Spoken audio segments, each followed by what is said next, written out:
Hi, Mystery Recapped here. Today, I'm going to explain a period epic film called Mongol, The Rise of Genghis Khan. Spoilers ahead, watch out, and take care.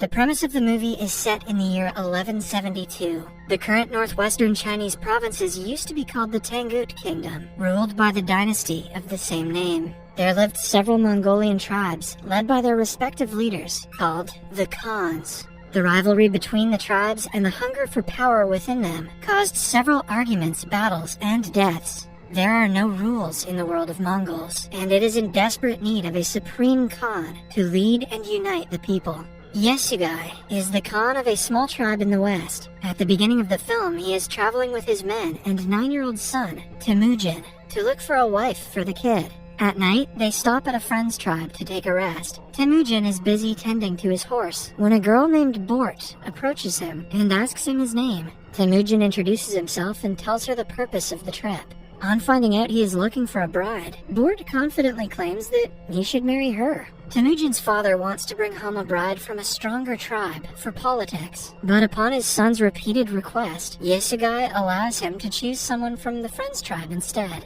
Before choosing the girl, Temujin is asked to look for one with strong legs, because only a girl with strong legs can keep her man happy.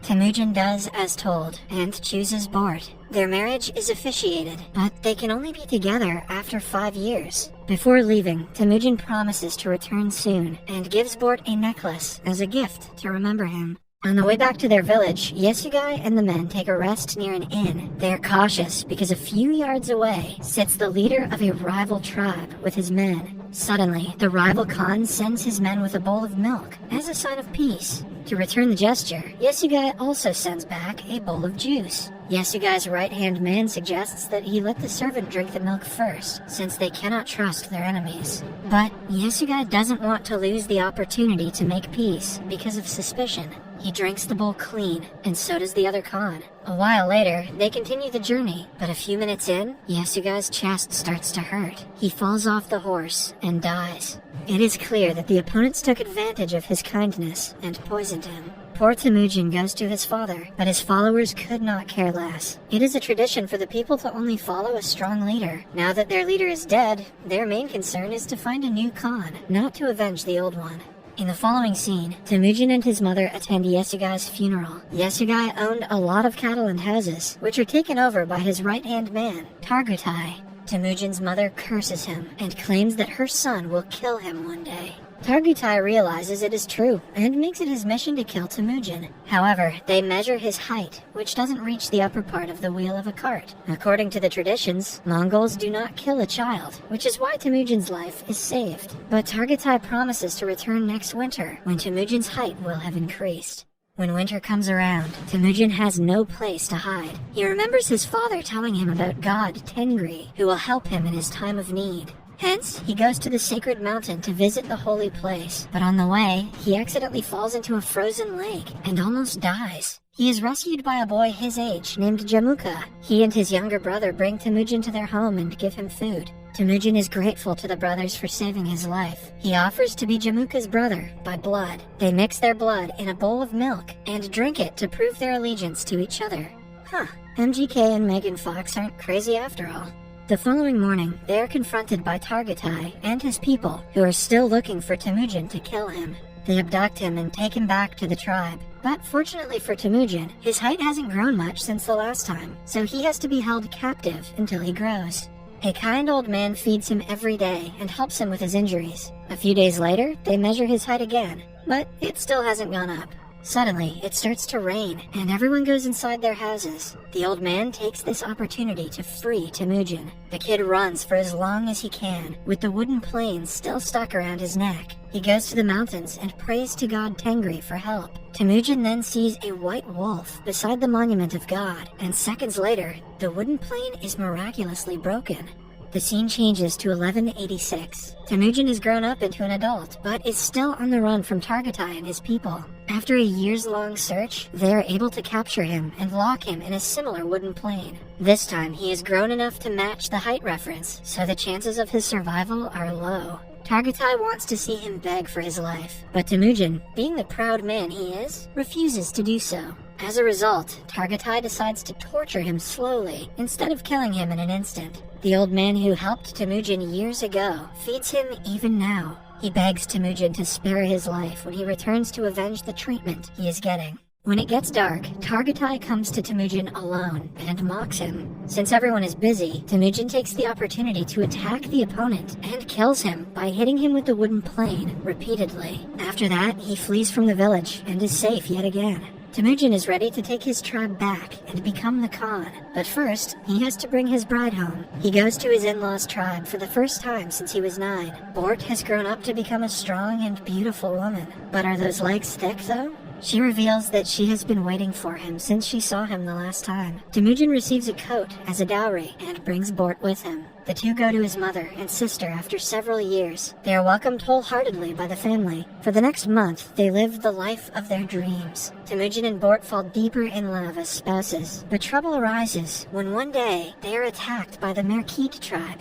Long ago, Temujin's father kidnapped his mother from the Khan of Merkit. He had vowed to take revenge, and is here to steal Bort from Temujin. The couple tries running away, but Temujin is shot with an arrow, and Bort is kidnapped to become the wife of the rival Khan. When Temujin gets better, he knows he has to get his wife back, but he cannot do it alone. Hence, he goes to his old blood brother, Jamuka's place. Jamuka has grown up to become the Khan of a powerful tribe himself. He agrees to help, but only after a year, because he is busy with a task at hand. A year passes in the blink of an eye, and the two then set off with their troops to attack the Merkit tribe. They kill all of their men and rob the place before finding a pregnant Bort in one of the huts. She has killed a man whose dead body is lying beside her. Temujin immediately claims that the child is his and takes Bort back.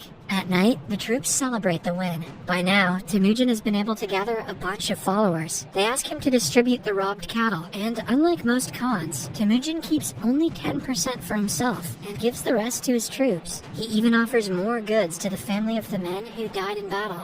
2 of Jamuka's people see this and decide to join Temujin's tribe. Since the Mongols are allowed to choose their own Khans, Jamuka can do nothing about it. But it is evident that he views this as a betrayal.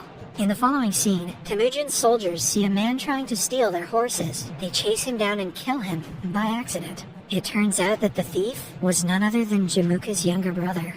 After the incident, Jamuka makes it his mission to kill Temujin, forgetting that he is a brother by blood. He joins hands with another tribe and makes an attack on Temujin's tribe.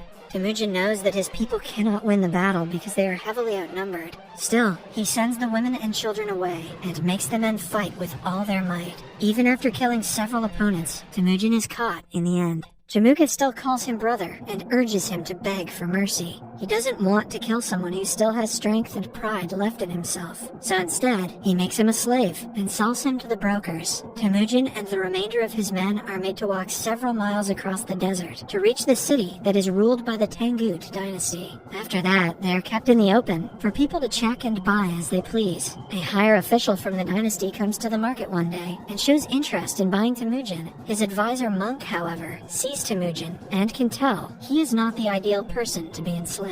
He doesn't even have thick legs. He thinks Temujin will be the end of the entire powerful dynasty. The buyer only laughs at the statement and buys Temujin nonetheless. He is then kept in a cage as a freak who people can see and make fun of. The monk visits him every day and begs for forgiveness. He makes a pact with Temujin that if he looks for Bort, Temujin will not destroy the monastery when the time comes. While on the search for Bort in the deserts, the monk falls unconscious and dies. Luckily, he is found by Bort, who recognizes the necklace he has as the one she owned for several years. She figures out her husband is still alive and goes to the city to look for him. Since Temujin is on full display to the people, she doesn't take long before finding him. The same night, she bribes a guard and helps Temujin flee.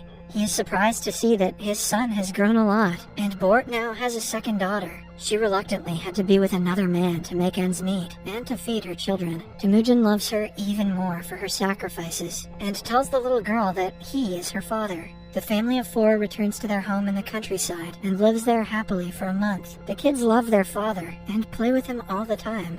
Then, one day, Bort comments that all Mongols are the same. They steal, rob, and kill. The comment is minute, but it makes a huge impression on Temujin. he decides to leave his family to unify as many tribes as he can and create rule in the world of Mongols, even if he has to kill half of the tribes to get there. The 3 basic rules they have to follow are: never kill women and children, fight the enemies till the end, and never betray your Khan. The scene cuts to 1196. As Temujin vowed, he has been able to gather an army of Mongols on his side, unifying several tribes and making a massive tribe of his own. The only obstacle in his way to becoming an absolute emperor is Jamuka, who also has an army of followers behind him. Today, the 2 brothers stand on the battlefield with their troops for the ultimate fight. It starts, and Jamuka hastily sends the first batch to fight. Temujin has planned the entire war, while Jamuka is spontaneous, which causes many of his men to be killed. After hours of long and hard battle, Temujin wins and captures the surviving enemy troops, including Jamuka. The troops are taken in as Temujin's followers instead of being killed. The gesture makes them thankful and loyal to their new Khan. The old man who once helped him escape is made the advisor of the tribe. Now, the only thing left to do is to make a judgment for Jamuka. The brothers sit with each other and talk about how far they have come in life. Jamuka proudly reveals he would have killed his enemy if he was in Temujin's position right now. This further proves that he and Temujin are not the same, because Temujin allows him to run away. Out of respect for his brother and the hustle he has done to create an army, Temujin forgives him and lets him go. Then, we see that Bort, with both her children, has reunited with Temujin and lives with him happily. In the end, it is narrated that in 1206, Temujin was made the Khan of all Mongols, named Genghis Khan. As he had promised, he wiped out the entire Tangut dynasty and rebuilt the kingdom, but left the monastery as it was, at the request of the late monk. In the future, he became the founder of the entirety of the Mongol Empire, the largest contiguous empire in history. I also hear he had great legs. Subscribe for more videos like this, turn on notifications, and leave a like to help the channel out. Thank you for watching.